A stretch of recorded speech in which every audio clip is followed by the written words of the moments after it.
ఉత్తర తెలంగాణకు గ్రావిటీ ద్వారా నీళ్లు అందించేందుకు వీలున్న తుమ్మిడిహెట్టి ప్రాజెక్టుపై తెలంగాణ ప్రభుత్వం ప్రత్యేక దృష్టి సారించింది.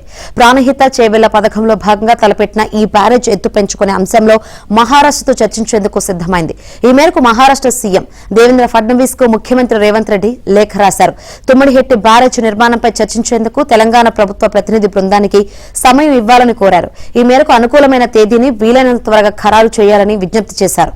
గతంలో మహారాష్ట్ర అంగీకరించిన 148 మీటర్ల ఎఫ్ఆర్ఎల్ తో తుమ్మిడిహెట్టిని నిర్మిస్తే ఉత్తర తెలంగాణ నీటి అవసరాలు తీరవన్న నిపుణుల సూచనల నేపథ్యంలో బ్యారేజ్ ఎత్తుపై మరోసారి చర్చ అవసరమని లేఖలో ఫడ్నవీస్ కు సీఎం రేవంత్ వివరించారు.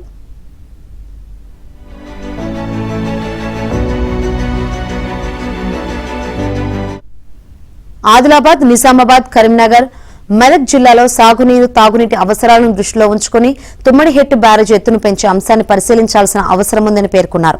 148 మీటర్ల కంటే కొంత ఎక్కువగా ఎఫ్ఆర్ఎల్ ను పెంచినా మహారాష్ట్రలో ముంపు ప్రభావం తక్కువగానే ఉంటుందని సీఎం వివరించారు. ఎఫ్ఆర్ఎల్ పెరిగితే గ్రావిటీ ద్వారా నీటిని తెచ్చుకునే వీలుందని ప్రస్తావించారు.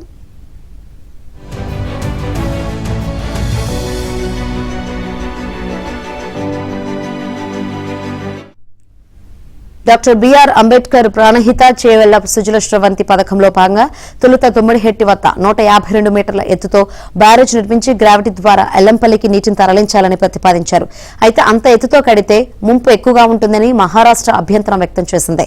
మధ్య మార్గంగా మరో పరిశీలన చేపట్టే అవకాశమున్న బీఆర్ఎస్ ప్రభుత్వం మాత్రం రీడిజైనింగ్ పేరిట ప్రాణహిత చేవెళ్ల పథకాన్ని పక్కన పెట్టి కాళేశ్వరం ప్రాజెక్టును చేపట్టింది.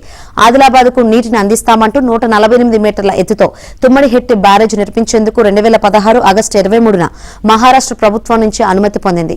అయినా ఈ బ్యారేజ్ నిర్మాణాన్ని పక్కన పెట్టింది.